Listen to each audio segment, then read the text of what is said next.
última estrofe, né, desse cântico que nós entoamos, diz assim: se as faltas nos confessarmos e seguirmos na tua luz, tu não somente perdoas, purifica também, ó Jesus, lavas de todo o pecado, que maravilha esse amor, pois o que mais alto que a neve, o teu sangue nos torna Senhor.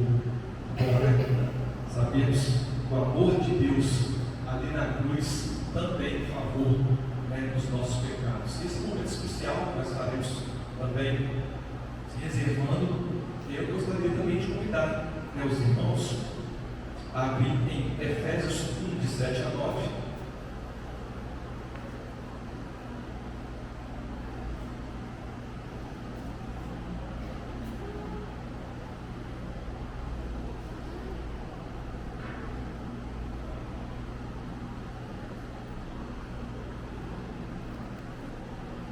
Efésios, capítulo 1, versículo de 7 a 9, nos diz assim: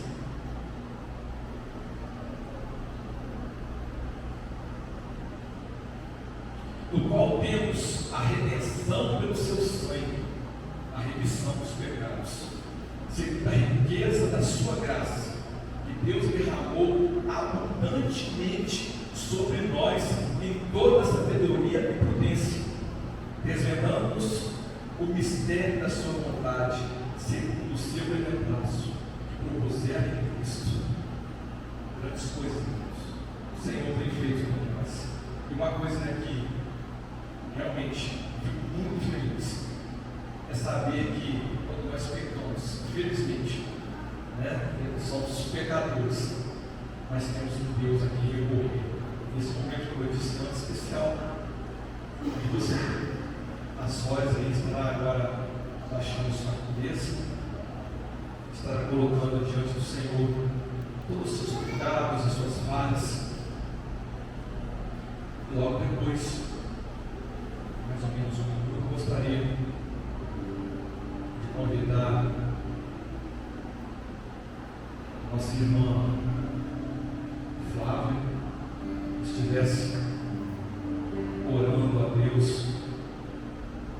em favor, ou melhor, pedindo perdão pelos nossos pecados, mas ao mesmo tempo reconhecendo e agradecendo a Deus, porque o Senhor nos perdoa, porque o gesto da cruz também é um gesto de perdão. Glória a Jesus.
ao Senhor. Está adorando o Senhor nesse momento.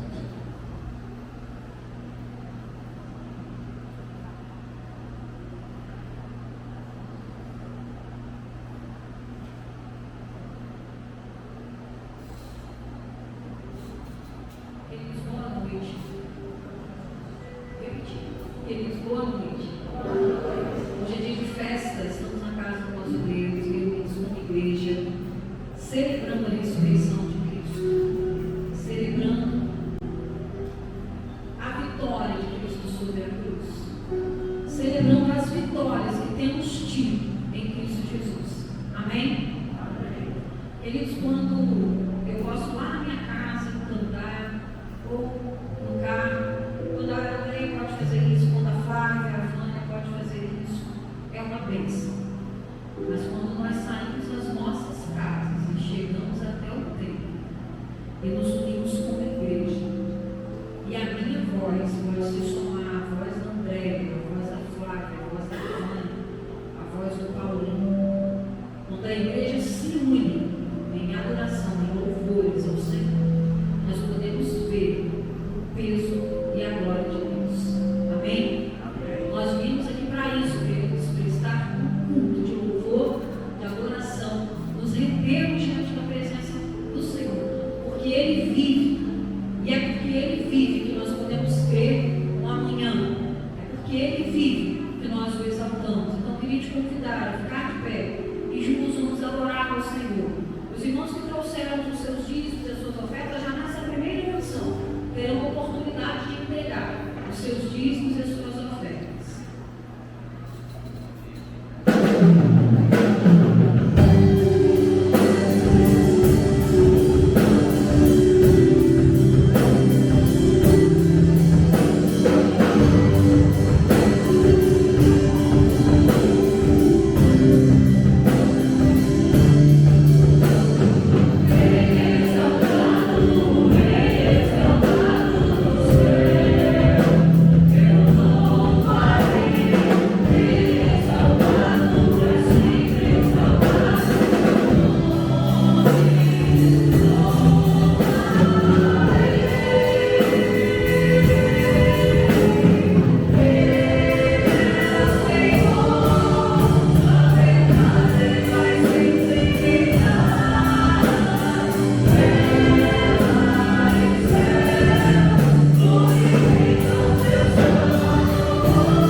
Te exaltamos e nos prostramos diante da tua cruz. Depositamos, ó Deus, as nossas falhas, os nossos medos, as nossas ansiedades, e recebemos de ti graça, Jesus, renovo, esperança. Receba o louvor da tua igreja, transforma a tua igreja a cada dia, cumpra os teus propósitos da igreja presbiteriana da Cidade Nova, cumpra os propósitos, Senhor, na vida de cada irmão que tem entrado aqui,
Que louvores tão agradáveis, né, queridos? Fica-nos bem os cânticos de louvor. Glória a Deus, porque a nossa alma pode se derramar diante do Senhor através das canções, das orações. Louvado seja Deus. Abramos nossas Bíblias no Evangelho segundo Lucas, no capítulo 2. Lucas, capítulo 2, nós vamos ler dos versos 41 ao 52. Acompanhe comigo aí a leitura. Evangelho de Lucas, capítulo 2, versos 41 a 51. O menino Jesus no meio dos doutores é o título que a Sociedade Bíblica encontrou aqui para esta passagem. E assim está escrita a palavra de Deus nesta perícope. Ora, anualmente iam seus pais a Jerusalém para a festa da Páscoa. Quando Jesus atingiu os 12 anos, subiram a Jerusalém, segundo o costume da festa. Terminados os dias da festa, ao regressarem, permaneceu o menino Jesus em Jerusalém, sem que seus pais o soubessem. Pensando, porém, estar Jesus entre os companheiros de viagem, foram caminho de um dia, e então passaram a procurar Jesus entre os parentes e conhecidos, e não o tendo encontrado, voltaram a Jerusalém à sua procura. 3 dias depois, o acharam no templo, assentado no meio dos doutores, ouvindo-os e interrogando-os. E todos os que o ouviam muito se admiravam da sua inteligência e das suas respostas. Logo que seus pais o viram, ficaram maravilhados. E a sua mãe lhe disse: Filho, por que fizeste assim conosco? Teu pai e eu, aflitos, estamos à tua procura. Ele lhes respondeu: Por quê? Por que me procuráveis? Não sabíeis que me cumpriria estar na casa de meu pai? Não compreenderam, porém, as palavras que lhes dissera. E desceu com eles para Nazaré, e era-lhe submisso. Sua mãe, porém, guardava todas estas coisas no coração. E crescia Jesus em sabedoria, estatura e graça diante de Deus e dos homens. Vamos orar mais uma vez. Feche os seus olhos. Vamos falar com Deus. Pai, a tua palavra é linda e maravilhosa. Como nos é agradável ao coração lermos e meditarmos nestes santos textos. Como nos é, ó Deus, algo que traz refrigério. Como é perfeita a tua palavra. Fala conosco para o louvor de tua glória, em Cristo Jesus. Amém. Queridos, este texto, assim como o explicado na manhã de hoje, tem muito a nos ensinar sobre potências e fragilidades. Ao mesmo tempo que servimos ao Deus onipotente, somos esses tais homens e mulheres frágeis. Este texto nos lembra que até as convicções mais profundas se abalam. Até as pessoas mais firmes na fé se estremecem. Que nuvens escuras são capazes de nublarem as luzes de nossas convicções, nos fazendo bater cabeça, andar em círculos, e até errantes. Veja bem, Maria, quem diria, aflita. Ela mesmo descreve as suas emoções. Estávamos aflitos. Maria, que anos antes tivera a mais profunda revelação, a grande experiência do emissário de Deus, o anjo Gabriel, chegar à casa dela e dizer-lhe: não temas, Maria, porque doravante conceberás um filho, ente santo, ele está no teu ventre, o seu nome será Emanuel, o Deus conosco, para a salvação de seu povo. Perceba que ela não recebeu uma mensagem de terceiros, uma carta de alguém, mas o próprio emissário de Deus foi à casa dela e estimulou a fé daquela mulher ao extremo, e virgem ainda, se engravidou, concebeu, embalou nos braços o Filho de Deus, contemplou, queridos, os milagres numa intensidade tal que nós nem podemos imaginar. Porém agora, uma noite escura envolve as suas convicções. Ela perde o filho de 12 anos. Ela está preocupada, ansiosa. Este texto está alinhavado com o texto em que Lucas descreve também um episódio de homens que estão perdidos, saindo de Jerusalém para Emaús. É chamado de espiral hermenêutica, porque Lucas abre o evangelho contando de Maria e José que saem de Jerusalém para Nazaré, imaginando que Jesus está com eles. E enquanto isto, Lucas fecha o texto no capítulo 24, fecha o parêntese dizendo de 2 homens que saíram de Jerusalém, voltando para Emaús. Jesus estava com eles e eles não perceberam. Que interessante.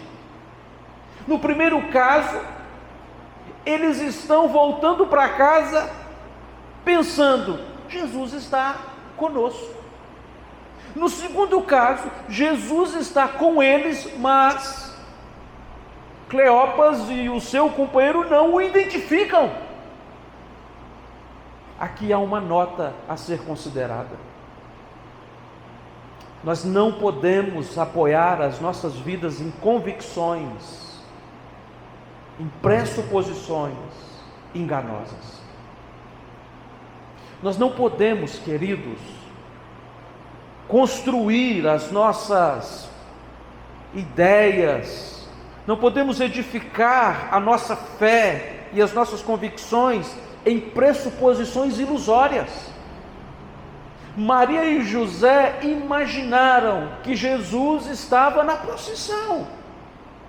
Eles foram a Jerusalém celebrar a Páscoa. A cidade de 160 mil habitantes dava um salto para quase 3 milhões, apinhada de gente. Não sabemos qual dia, se foi no 7º ou no meio da festa, eles resolveram voltar para casa. E eles demoraram um dia para perceber que Jesus não estava no projeto.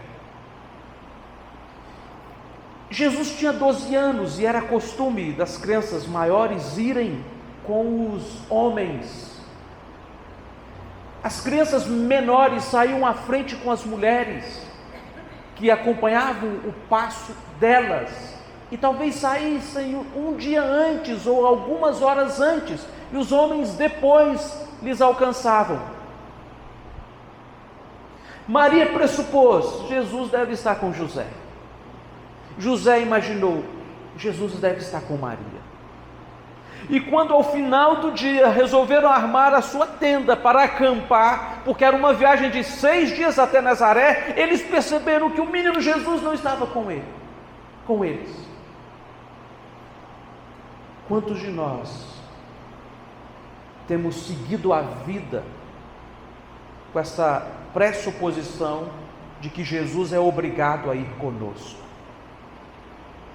Quantos de nós demoramos uma vida inteira para perceber o que Maria e José perceberam no primeiro dia? Quantos de nós, queridos, achamos que a responsabilidade é do marido ou da mulher? Quantos de nós procuramos Cristo entre os parentes, na procissão, entre agentes? Imaginamos que porque estamos no caminho certo, com as pessoas certas, nos lugares certos, automaticamente Jesus está ali. E foram essas pressuposições equivocadas que trouxeram este drama que lemos nesta passagem. Maria e José estão profundamente abatidos e voltam 2 dias caçando aqui e acolá, e procuram entre os parentes e amigos, e o encontram em Jerusalém, no templo. Quem nos dera, hein, queridos, que os nossos filhos sumissem de perto de nós, porque estão mais perto de Deus. Quem nos dera acordar e perguntar para a mulher: cadê o menino? E ela fala: reunião de oração, está no templo. Quem nos dera caçarmos os nossos filhos dentro de casa e encontrá-los lendo a Bíblia, quietos, meditando nas Escrituras. Quem nos dera termos estas experiências profundas da imitação deles do Cristo, que quando some da perspectiva dos pais é porque está mais perto do Pai Celestial, está na casa do Pai. Note que os discípulos de Emaús também estão profundamente equivocados. Eles não percebem que Jesus está com eles. Nessa manhã nós vimos Maria Madalena confundindo Jesus com um jardineiro. Lembrei que as lágrimas nos impedem de ver Deus bem perto de nós, muitas vezes. Frequentemente as lágrimas nos impedem de ver o quanto Deus está perto de nós, porque estamos sofrendo, achamos que Ele está longe. Davi não se comportou assim e disse: ainda que eu ande pelo vale da sombra da morte, não temerei, porque tu não estás longe, tu estás comigo. Dado o momento, Jesus caminhando sobre as águas, os discípulos apavorados lhe confundiram com um fantasma, aquele que veio para salvá-los, confundido com um espectro, com uma miragem, com uma alucinação, com uma fantasia.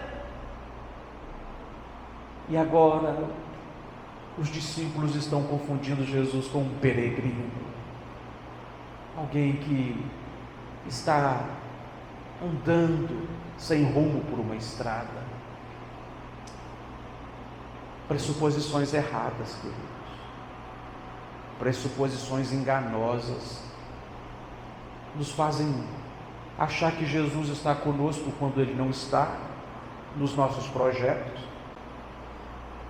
e não detectá-lo nos nossos dramas, quando Ele bem ali está nos carregando nos braços. Mas o texto continua dizendo, queridos, que foi uma empreitada de 3 dias, um período intenso de procura. Olha o verso 45 e 46. E não o tendo encontrado, seus pais voltaram a Jerusalém à sua procura. 3 dias depois o acharam no templo, assentado no meio dos doutores, ouvindo-os e interrogando-os. O período de 3 dias de busca está narrado nas 2 histórias. Maria e José procuram Jesus até encontrá-lo no 3º dia. Os discípulos de Emaús, confusos, procuram saber qual poderia ser a verdade sobre Jesus, e também o encontram no 3º dia. Naquela manhã dominical, rapaz, pense numa porta doida. E fica você aí, hein? Obrigado. Naquela manhã dominical, Maria Madalena foi aos discípulos e disse: Jesus ressuscitou, Ele está vivo. 3 dias depois, eu vi de pé.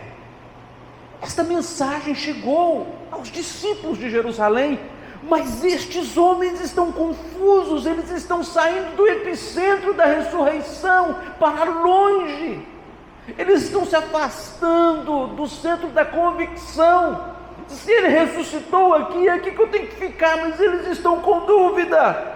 Eles não sabem muito bem, e dizem no versículo 22, é verdade também que algumas mulheres das que conosco estavam nos surpreenderam, tendo ido de madrugada ao túmulo, e não achando o corpo de Jesus, voltaram dizendo terem tido uma visão de anjos, os quais afirmam que Ele vive. Note, queridos, que é um período de busca e de intensidade. A nossa vida tem que ser mais ou menos assim, uma vida de busca e intensidade. Nós devemos estar, quanto mais força estivermos e a energia conseguirmos para buscar este encontro com o Senhor, porque bem diferente desses discípulos, nós sabemos que Ele ressuscitou. O problema é que, a semelhança destes 2 grupos, nós temos às vezes procurado Jesus em lugares errados.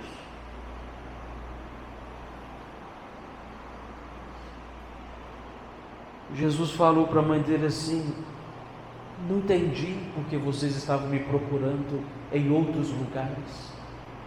Vocês não sabiam que eu deveria estar aqui na casa de papai? Perder a Cristo ou diminuir a intensidade de nossa comunhão, ter os nossos relacionamentos nublados por nossos pecados, por nossa vida de impiedade ou por nossa falta de santificação, nos esfriarmos na fé, tudo isto vai minando a nossa felicidade, vai corrompendo a nossa paz, vai perfurando todas as nossas barreiras de autoproteção, e nós vamos ficando esfacelados e sujeitos a tudo quanto é tipo de dor, e pensamentos intrusivos, e mazelas, e preocupações, e ansiedades, e de repente, queridos, nós começamos a procurar essa felicidade em coisas erradas. Estes pais caçaram a cidade inteira, e ele falou: você não sabia que eu tinha que estar na casa de meu pai? Por que você não procurou imediatamente aqui? Momentos antes dos discípulos de Emaús evadirem-se para Emaús de Jerusalém, os anjos viraram para aquela mulher e diz: por que vocês procuram entre os mortos aquele que está vivo? É quase uma similaridade de ideias. Porque me procuram onde eu não estou? Porque procuramos a felicidade, queridos, no fundo de um copo, ou no último trago de um cigarro. Porque procuramos a felicidade nas baladas desta vida, ou nas coisas que possuímos. Porque procuramos a felicidade no sexo desenfreado. Porque procuramos a felicidade em possuir coisas e esbanjar as coisas que possuímos. Porque estamos sempre procurando contentamento onde não há contentamento. Porque estamos procurando vida onde não há vida. Porque estamos procurando satisfação íntima onde não encontraremos. Fora de Cristo não há salvação, longe de Cristo não há paz. Errantes nunca teremos, queridos, bem-aventuranças. Então os dois contaram o que lhes aconteceram no caminho e como fora por eles reconhecido no partir do pão. Falava ainda estas coisas quando Jesus apareceu no meio deles e lhes disse: paz seja convosco. Jesus havia afirmado que a vontade dele, a comida dele era fazer a vontade do Pai. E ele estava na casa do Pai, porque ali era a vontade do Pai. E agora Jesus se manifesta na casa de Cleopas, quando eles convidam para que ficasse pernoitando ali. E Jesus rasga um pão diante deles, e na celebração eles imediatamente percebem: é Jesus. E Jesus some diante deles. Perceba que eles encontram Jesus Cristo no partir do pão. Perceba que Maria e José encontram Jesus Cristo no templo, na vida da comunhão. Perceba que podemos encontrar o Cristo quando o coração arde nas Escrituras, ou quando os joelhos tremem diante do altar de Deus, ou quando a vida cristã se extravasa na mesa da comunhão. Nós precisamos encontrar Cristo onde Ele disse que estaria, na vida da igreja, na comunhão, nas coisas santas. Ele mesmo se deixaria encontrar, meu amado e meu irmão. O Cristo ressurreto está aqui conosco e sempre estará. Nós é que, baseado em pressuposições enganosas, nos perdemos dele. Note como arde o coração daqueles andarilhos.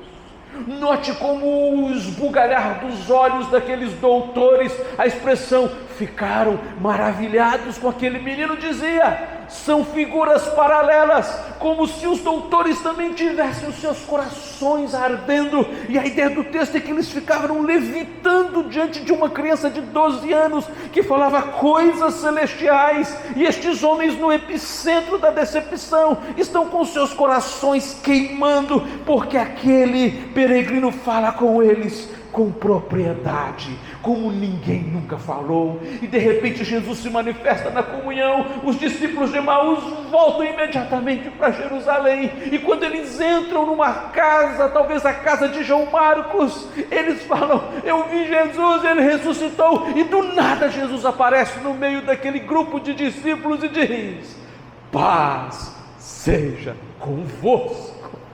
Ele se manifesta no ajuntamento solene, irmãos.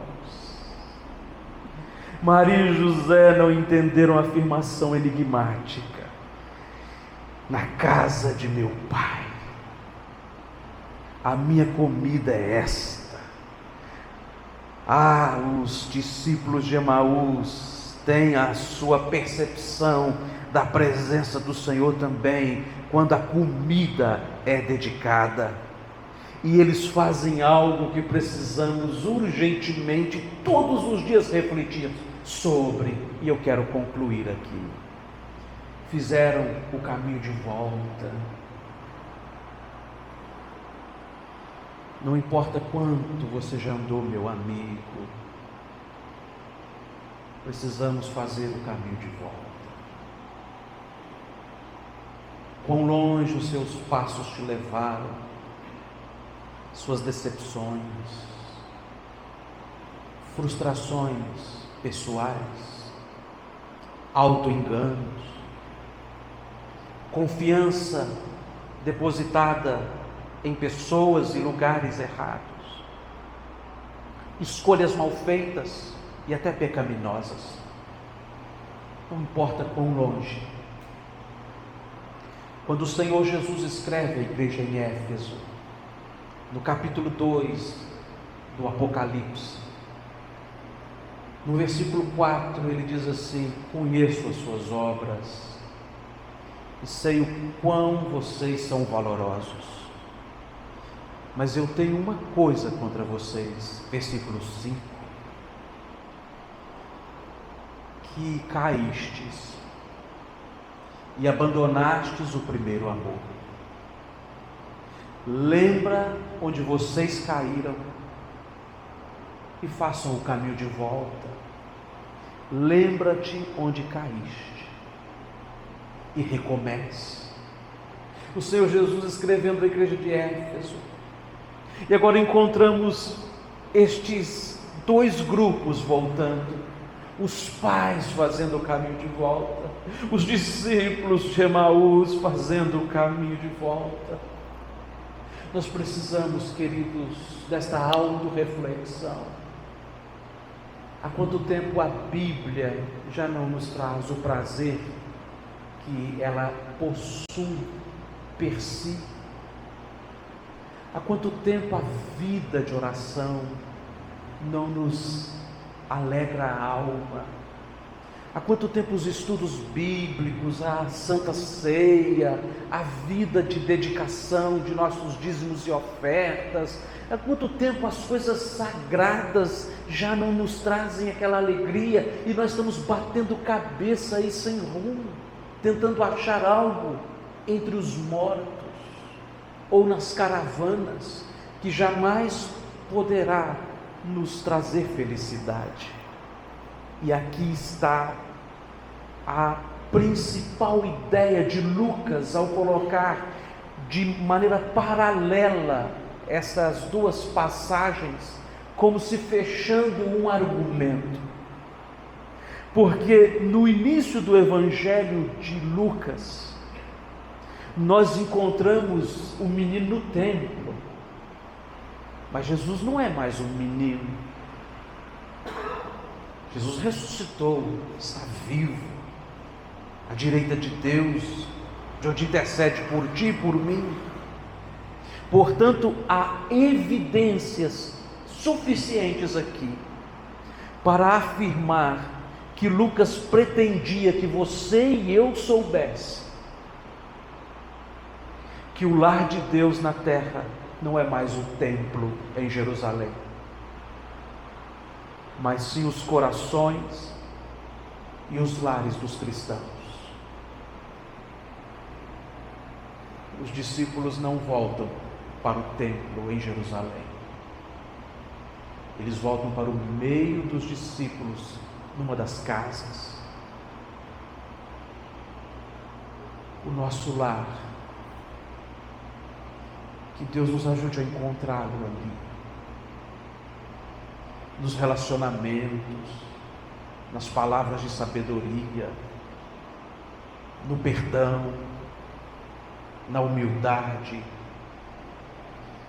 no bom trato com pais e filhos e vizinhos e empregados, no partir do pão dentro de nossas casas, na harmonia.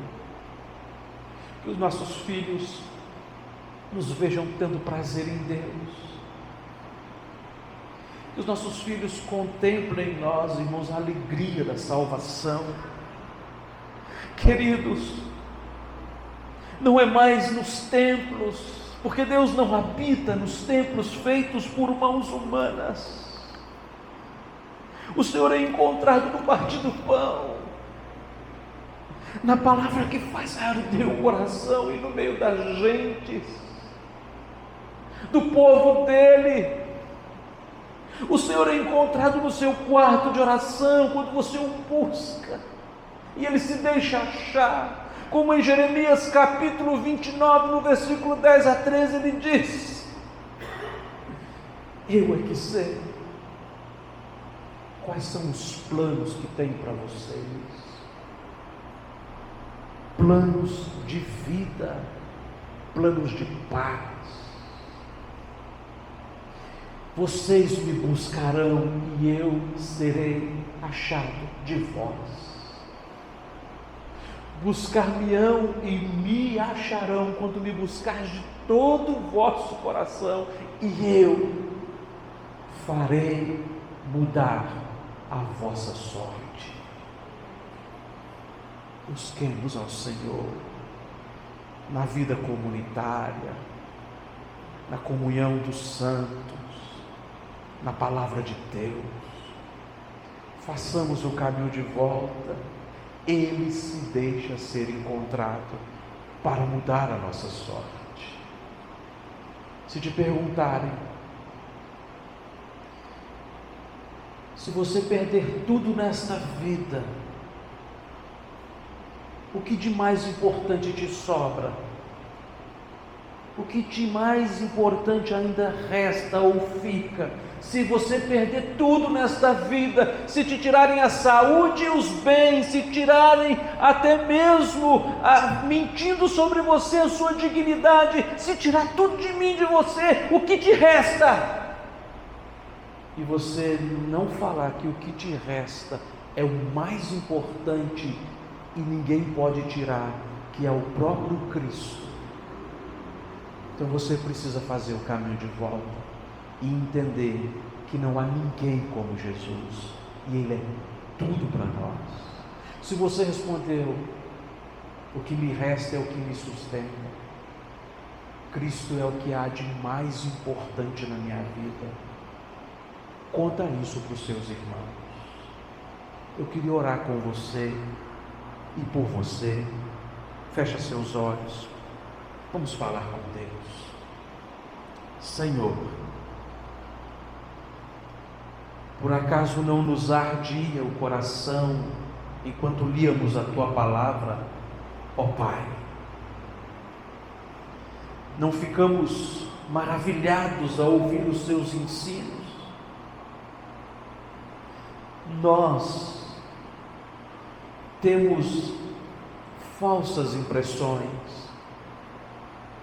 edificamos nossas vidas em argumentações falíveis, mas ao final percebemos, ó Deus, no armar das nossas tendas, no anoitecer, quando ficamos sozinhos e a nossa cabeça não se descansa no travesseiro, de que algo muito importante nos falta, que é ter paz com o Senhor. Portanto, ó Senhor, que se deixa achar, ó Deus que se inclina para ver o que se passa conosco, ó Senhor que espanta as trevas e faz arder os corações tristes, e faz maravilhar os pais que não sabem muito bem como se comportarem. Ó Deus, Tu que refazes a nossa história e nos permite voltar ao epicentro da vida cristã, que é a ressurreição do Teu Filho, e dela elaborarmos e edificarmos todos os nossos planos, ó Senhor, derrama sobre nós este calor da Tua graça, este poder da Tua companhia, esta alegria da Tua manifestação. Faz-nos ouvir os vivas de júbilo, faz-nos alegrar pelo que somos novas criaturas, criados, ó Deus, para o louvor da Tua glória. Faça-nos lembrar, ó Deus, da ressurreição do Teu Filho, que mudou a história, que nos permite voltar, ó Pai, para o epicentro da satisfação, para o gozo do Teu descanso, para o pastoreio do Teu abraço. Restaura-nos conforme tu queres. Faça-nos ouvir os vivas de júbilo, porque não há Deus como o Senhor. Louvado seja teu nome eternamente. Amém. Vamos celebrar com as nossas crianças, cantar o Cristo que se manifesta aqui em nosso meio, que encontramos na palavra, na comunhão e na oração, nos louvores e no ajuntamento, o Deus que não está estático no templo, mas está no teu coração, na tua casa. Vamos celebrá-lo, porque Ele é digno de ser exaltado eternamente. Amém. Queridos, nós vamos adorar e celebrar nossas crianças mais uma vez. Eu queria convidar a igreja a ficar cantarmos juntos e aprendermos, com eles o louvor perfeito, a palavra de Deus nos afirma que vem dos pequeninos. Vamos adorar ao Senhor. Deus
do Espírito Santo repouse sobre nós todos e permaneça pelos séculos dos séculos. Amém.